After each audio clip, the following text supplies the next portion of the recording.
Bom dia a todos e a paz do Senhor. Bem-vindo ao nosso canal. Estou nesse vídeo refutando o ponto de vista de interpretação sobre o arrebatamento da igreja e a grande tribulação que o reverendo Augusto Nicodemo postou no seu vídeo. Entendo que ele é da visão pós-tribulacionista. Meu nome é o pastor Afonso. Nós somos da Igreja Assembleia de Deus, Ministério Alimento da Palavra. Bem-vindo ao nosso canal. Para nós é um prazer ter-vos aqui conosco. A minha visão, a nossa visão, é a visão pré-tribulacionista. Por que a visão pré-tribulacionista? Porque ela se encaixa e se adequa melhor nos acontecimentos proféticos que ainda hão de acontecer. Em primeiro lugar, nós temos que fazer distinção entre Israel e a igreja. No projeto de Deus, no plano de Deus, há uma diferença quando nós falamos sobre Israel e a igreja. Primeira coisa, você pode observar todo o Velho Testamento como o Novo Testamento, você nunca vai ver nenhuma passagem referindo-se a Israel, a morada lá no céu. Sempre quando Deus fala com Israel, é sempre a visão terrena. Nós vemos a terra que emana leite e mel. Então as promessas de Deus para Israel é sempre aqui terrena, sempre na terra. Mas todas as vezes que Deus fala referente à igreja, é sempre com a visão no céu, nunca é aqui na terra. Então nós observamos que no tratar de Deus com Israel e com a igreja, existe sim uma diferença. Na salvação não, se um judeu aceitar o Senhor no nosso período, ele vai fazer parte da igreja, vai ser salvo da mesma forma. Mas eu estou falando do tratar de Deus com a nação de Israel e com a igreja. E para nós falarmos mais sobre isso, nós vamos ler um texto lá de Romanos, no capítulo 11. Romanos 11, do 24 ao 27, que diz assim: porque se tu foste cortado do natural zanuzeiro e contra a natureza enxertado na boa oliveira, quanto mais esses que são naturais. Quem são esses que são naturais? Os judeus serão enxertados na sua própria oliveira, que é Cristo. Então, se nós, os gentios, a Bíblia diz que nós fomos cortados contra a própria natureza. Nós fomos arrancados do natural zanuzeiro bravo, do tipo de oliveira brava, e fomos enxertados na verdadeira oliveira que é Cristo. Quanto mais esses, os judeus que são naturais, eles vão ser novamente enxertados na verdadeira oliveira que é Cristo.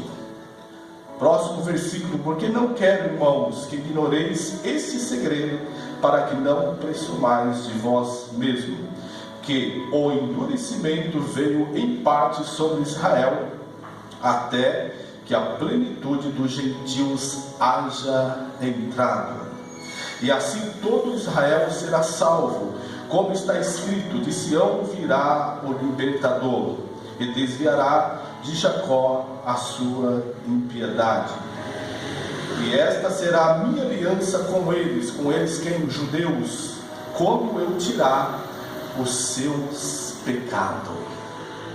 Outro ponto interessante que os pós-tribulacionistas, falando sobre as 70 semanas de Israel, aonde deixa bem claro, lá no livro de Daniel 9, a partir do versículo 24, falando sobre as 70 semanas de Daniel, que ali, essa 70 semanas foi destinada justamente para o povo judeu, não tem nada a ver com nós, a igreja, mas foi para Israel. Então nós entendemos que do livro de Neemias, para começar a levantar os muros de Jerusalém, até o Messias, se cumpriu 69 semanas de ano, que dá 483 anos, restando somente mais 7 anos para que feche a profecia. Mas aí entra o período da igreja, que é o nosso período, que a igreja era um mistério que estava oculto em Deus, como diz o apóstolo Paulo. mas agora, através da igreja, a multiforme sabedoria de Deus seja conhecido de todos. Aleluia. Então, o que nós vemos que se fechou a 69 semanas, faltando apenas uma semana, que ela vai dar início, eu não digo aqui como o arrebatamento da igreja inicia o período da grande tribulação. Eu acredito que o início da grande tribulação vai se dar conforme o livro de Daniel 9:27, que o anticristo, o assolador, vai fazer uma aliança com muitos por uma semana de anos, que são 7 anos. Então a primeira coisa que o anticristo vai fazer, quando ele estiver no poder, é uma aliança com Israel, porque ele sabe que nesse período, que nós chamamos de período da grande tribulação, que são 7 anos divididos em 2 partes, 3 anos e meio, 3 anos e meio, nós sabemos que é um período que a ira de Deus vai ser derramado sobre a terra. Então, pela lógica bíblica, nós bem sabemos que uma grande parte de Israel, eles estão esperando por Jesus, e eles vão aceitar essa aliança achando que ele é o Jesus que eles esperavam. Aí inicia-se o período da grande tribulação. Outra coisa interessante é que a ira de Deus vai ser derramada sobre a terra nesse período. Quem pegaria e derramaria a sua ira sobre a sua própria noiva? Que a Bíblia diz que a igreja é a noiva de Cristo. Então a igreja vai estar debaixo dessa ira também, passando pela grande tribulação? Ou Deus vai guardar a igreja em algum lugar? Não existe nenhum registro aqui no livro de Apocalipse ou na Bíblia que Deus vai guardar a igreja no período da grande tribulação. Muito pelo contrário, nós observamos lá em Apocalipse capítulo 12, a partir do versículo 13 em diante, que uma parte de Israel vai ser guardada por Deus. Deus vai levar em um lugar no deserto durante 42 meses, um tempo de tempo e metade de tempo, que são 3 anos e meio, e uma parte dos judeus vão ser guardados ali por Deus durante um período aí de 3 anos e meio. E outra coisa muito interessante, está certo que mártires houve, os próprios discípulos, vários que foram mortos no período da igreja primitiva, onde havia uma perseguição muito grande, como também no nosso período, alguns países isolados que não aceitam o evangelho, muitas pessoas são presas, são maltratadas, são até martirizadas. Mas isso não quer dizer que toda a igreja ela vai ter que passar por esse processo e morrer martirizado, porque quantos dos nossos irmãos em Cristo já morreram e não morreram martirizados, não tiveram esse sofrimento de morrer martirizado? Outra coisa, a Bíblia diz que nós fomos comprados através de quê? Através do sangue de Jesus na cruz do Calvário. Se nós fomos comprados através do sangue de Jesus, por que nós precisamos derramar o nosso próprio sangue para que nós possamos ser salvos no período da grande tribulação? Outra coisa muito interessante, a Bíblia diz que a igreja é a luz do mundo. Quer dizer que no período da grande tribulação a igreja vai perder a sua luz? Por que eu estou dizendo isso? Por que Deus vai levantar 144 mil, as 2 testemunhas, para testificar, para pregar o evangelho, se a igreja está presente nesse período? Estou fazendo aqui uma conjectura. Se a igreja estivesse no período da grande tribulação, não precisaria Deus levantar 144 mil, as 2 testemunhas. Deus usaria a própria igreja, porque a Bíblia diz bem clara que a igreja representa a luz deste mundo. Então a gente vai observando aqui alguns detalhes, e nós vemos que a visão pós-tribulacionista não se encaixa com muitos detalhes que a Bíblia fala de maneira clara. Falando sobre o arrebatamento da igreja, Jesus ele não desce na terra, ele apenas encontra a igreja nos ares, no momento do arrebatamento da igreja. E os pós-tribulacionistas não têm como viver a iminência, porque se eles acreditam, uns pós-tribulacionistas acreditam que o arrebatamento da igreja vai acontecer após a grande tribulação. Outros já acham que o arrebatamento da igreja vai acontecer após o milênio. Há uma confusão. Outros acreditam que o milênio vai ser lá no céu. Outra confusão. Mas na visão pré-tribulacionista, nós entendemos muito bem que o Senhor, a qualquer momento, Ele vem buscar a sua igreja. Nós vivemos na iminência. Olha que interessante aqui, outro versículo aqui da palavra de Deus, falando sobre o arrebatamento da igreja. E como foi nos dias de Noé, assim será também na vinda do Filho do Homem. Porquanto assim como nos dias anteriores ao dilúvio, comiam, bebiam, casavam-se e davam-se em casamento, até um dia em que Noé entrou na arca, e não perceberam, até que veio o dilúvio e os levou a todos. Assim será também a vinda do Filho do Homem. Ou seja, no nosso período, as pessoas vivem normal. Elas casam, se dão em casamento, vivem as suas vidas normal, como se Jesus não fosse vir. Mas a igreja de Cristo vive na iminência, sabendo que a qualquer momento o Senhor virá buscar a sua igreja. Sim, isso é fato. Aleluia. E no período da grande tribulação, quem é que vai estar casando, se dando-se em casamento, num período de horror, num período de sofrimento, num período que a ira de Deus estará derramando sobre a face da terra?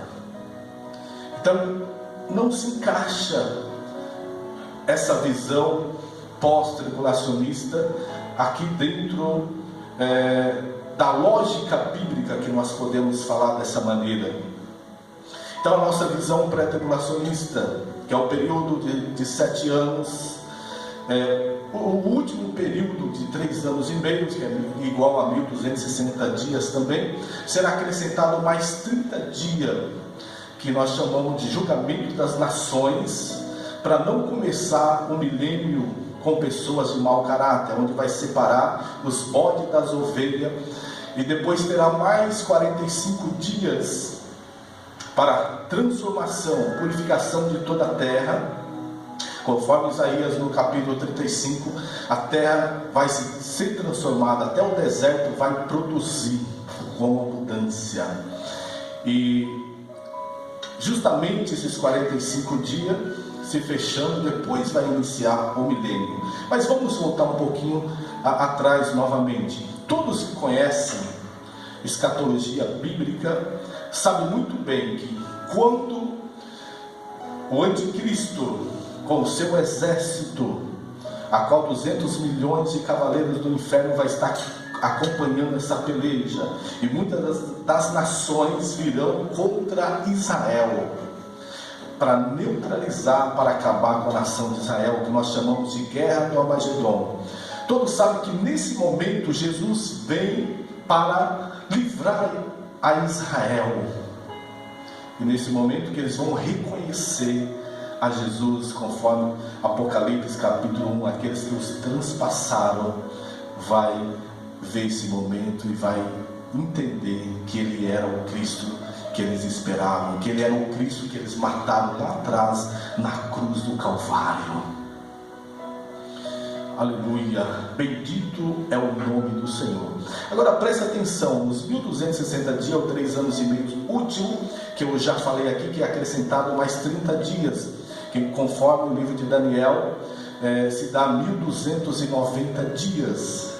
Depois Daniel diz assim: bem-aventurados que chegam até 1335 dias. Então, se nós fizermos essa soma, 1260 dias mais 30 dias, 1290 dias, acrescentando mais 45 dias, que é para a transformação da terra, dá exatamente 1335 dias. E aí Daniel vem dizendo: bem-aventurado os que chegam até 1335 dias. Por que bem-aventurados os que chegaram até 1335 dias? É fácil de nós entendermos isso. Quando houver o julgamento das nações, aonde vai separar os bodes das ovelhas, aqueles sobreviventes que passaram pela grande tribulação, passaram pelo julgamento das nações, e eles foram separados como ovelhas, eles são bem-aventurados, porque chegaram até os 1335 dias. Isso quer dizer que eles vão fazer parte do milênio, que que vai ser estabelecido aqui na terra, que será o único governo verdadeiro. Pode pôr Bolsonaro, pode pôr qualquer outro político, que infelizmente a política vai continuar caminhando de forma errada. O único governo estabelecido com justiça aqui na terra será o governo de Cristo no milênio. Aleluia. Então nós devemos fazer sim uma distinção